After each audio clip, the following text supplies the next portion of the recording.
Good morning, students. In today's class, we will try to solve the numerical problems of exercise 3D. I would like to tell you that in this particular exercise, we just have two numerical problems and they are related to the concept of Newton's third law of motion. And children, you are very well aware of Newton's third law. It states that to every action, there is an equal and opposite reaction. Okay, and we also have done that the forces which are equal and opposite are acting on two different bodies, right? Okay, now I'm reading the first numerical. A boy pushes a wall with a force of 10 newtons towards east. It has been given in the question, and you are supposed to find out the force exerted by the wall on the boy. Now, we all are aware that according to Newton's third law, action and reaction forces are equal and opposite to each other, right? And they act on two different bodies, right? So, therefore, if the boy is pushing the wall with a force of 10 newtons towards east, then the wall will exert an equal and opposite force of 10 newtons on the boy towards west. So, this is how you this is nothing to solve. It is basically an understanding based question, right? Now let's move on to the second question. It has been given, it's a diagram based question. In the diagram, it has been given that you have a weight of 15 newtons which is acting in the downward direction. Okay, and this block is hung from the thread, so the weight of 15 newtons is acting in the downward direction. So the question says that you need to find out what force is exerted by the block on the string. Now, the block is exerting a force. We know that the weight of the block is 15 newtons in the downward direction. It will exert an equal and opposite force on the string in the upward direction. And what would be that force, children? It will be the tension force, which I have represented, you can see, with the help of an arrow upwards, right? So they have asked you two things in the question: force exerted by the block on the string, and that would be equal to 15 newtons upwards, which will be equal to the tension force. And name them. They have told you what are the two forces acting in the diagram. There are two forces, children. One is in the downward direction, that is the weight of the block, and the other is the tension force in the upward direction, and I have shown it with the help of arrows. Okay, so these are the two questions which were to be solved in exercise 3D. Now children, we move on to the questions of exercise 3E. Okay, so we begin with the first numerical. Let me just take out the numerical problem because I have to read it out for you. So we will be solving the numerical problems of 3E. Okay, and in this exercise, children, I would like to tell you that this is an exercise which is based on Newton's universal law of gravitation. Okay, now, the first question.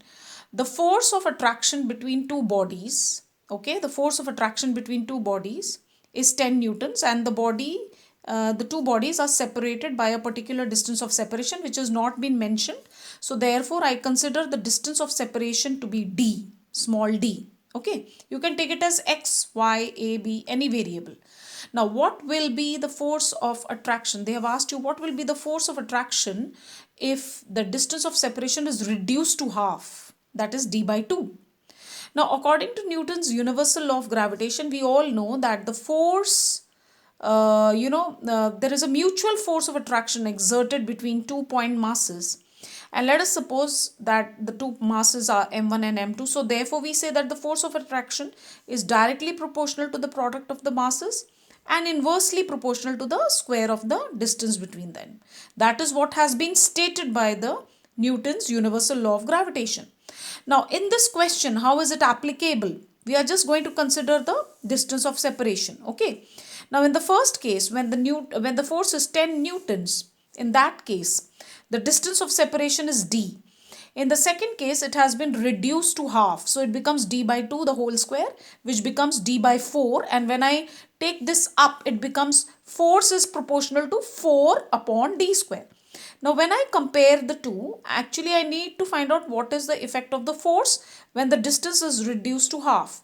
Now, you can very clearly see that here when the force is 10 newtons, the distance is d. But when it is halved, what happens to the force? It becomes 4 times the original, right? You can see it becomes 4 times the original. So therefore, when it is 4 times the original, it means that the force would be 40 newtons now. Okay, because it's 4 times the initial and the initial force is 10. So it would be 40 newtons. Now we move on to the next question. Now here it has been mentioned that write the approximate weight of the body. They have told you to find out the weight of the body when the mass of the body is 5 kg. And they have also asked you for an assumption which you will make in this particular question. Now we all know, children, that the weight of the body is given by the formula mg, where g stands for the value of acceleration due to gravity.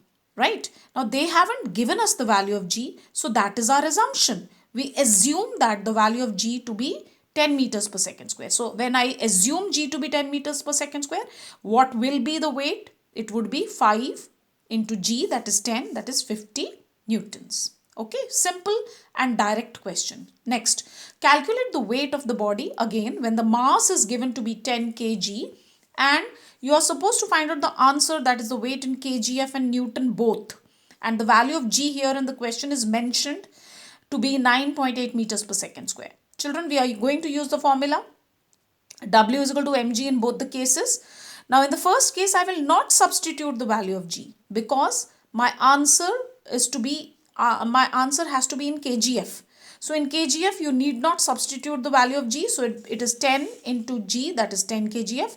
While in the second case, we have to substitute the value of g and that is taken as 9.8. So the weight works out to 98 newtons. Right, children? This is the difference. In kgf, we do not substitute the value of g. While in order to find out the answer in newtons, we substitute the value of g. Right? Okay, now we move on to the fourth question. Children, these numericals are very, very easy and direct. State the magnitude and the direction of the force of gravity. Okay, they have asked you to find out the force of gravity acting on a body of mass 5 kg and the value of g is given to you. Okay, now we know that the force of gravity also is given by the formula F is equal to mg. Now we have both the values and the answer is 49 newtons, but we have to specify in which direction, and we know that gravity acts vertically downward. So we say the force of gravity is 49 newtons vertically downwards. Right? Now we move on to the fifth question, children. The weight of a body is given to be 2 newtons.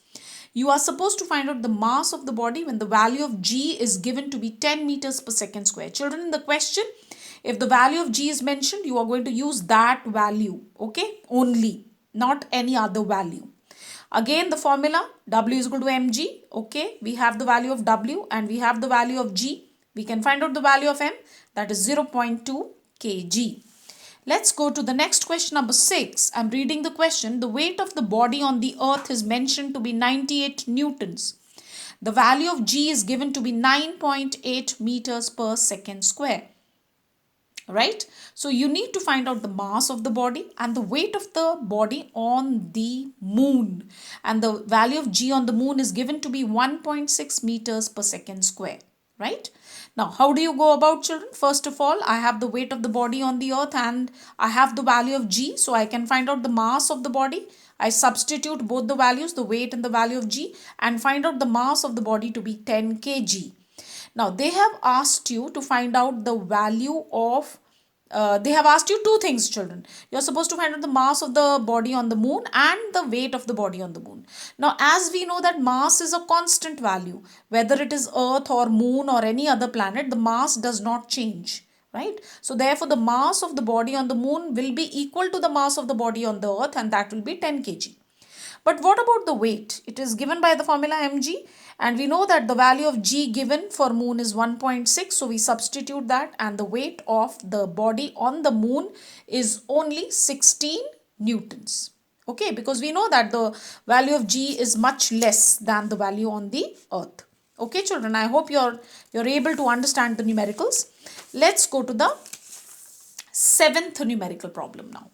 Now here in the seventh numerical problem, I'll read out the question. A man weighs 600 newtons on the earth. You are supposed to find out the weight of the man on the moon. Okay, you are supposed to find out the weight of the man on the moon and it has been given and nothing else has been given in this question. Okay, now how do you go about it, children? We know we know the concept that the weight of the person on the moon is 1/6 the weight of the person on the earth. So therefore, how will we find out the weight of the man on the moon? By multiplying 1 upon 6 by 600, because it's 1/6 the weight. So therefore, the weight of the man would be only 100 newtons. Okay. Now the eighth question. It has been given in the eighth question that you are supposed to find out the force of gravity as well as the weight of a block of mass 10.5 kg, and they have told you to take the value of g to be 10 meters per second square. Children, we all are aware that force of gravity and weight are given by the same formula, mg. So therefore, we know that force is equal to weight is equal to mg. We put both the values, right? 10.5 into 10, and that works out to 105 newtons each. That is the force of gravity as well as the weight of the body. Now, let's go to the ninth question, children. Now, in the ninth question, a ball is released from a height. Children, we are applying the concept over here. So, I am showing it diagrammatically. When anything is released from a height, I told you that the value of u will be 0, and when it is falling downwards, that is towards the earth, the value of g will be positive. The value of g will be positive. And in the question it has been given, the value of g has to be taken 9.8 meters per second. It is specified, and the time is 3 seconds. The ball takes 3 seconds to fall, and you are supposed to find out the height, okay, as well as the final velocity. First of all, we will use the equation of motion v is equal to u plus gt in order to find out the value of v. We know the value of u, we know the value of g and t, and therefore we substitute all the values and we work out the answer to be 29.4 meters per second. Now we need to find out the value of h. So h is basically the distance. So we will use the formula s is equal to ut plus half gt square. Children, here s means h, the height.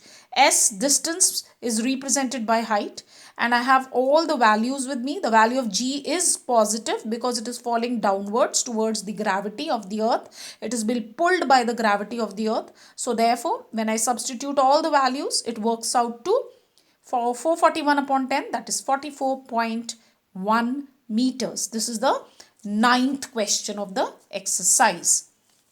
Okay, children, now we move to the 10th question, and the 10th question is what force in newtons acts on a mass of 5 kg?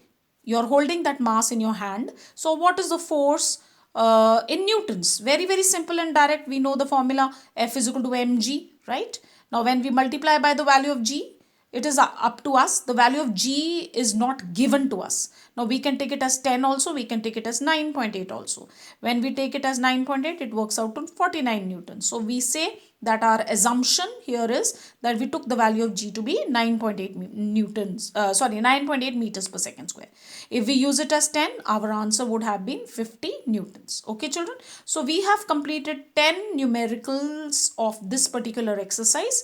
We are left with only 10 more numericals to solve, which I will be taking up in the next class. Okay, till then I want you to focus on these numericals and practice them. Thank you, children.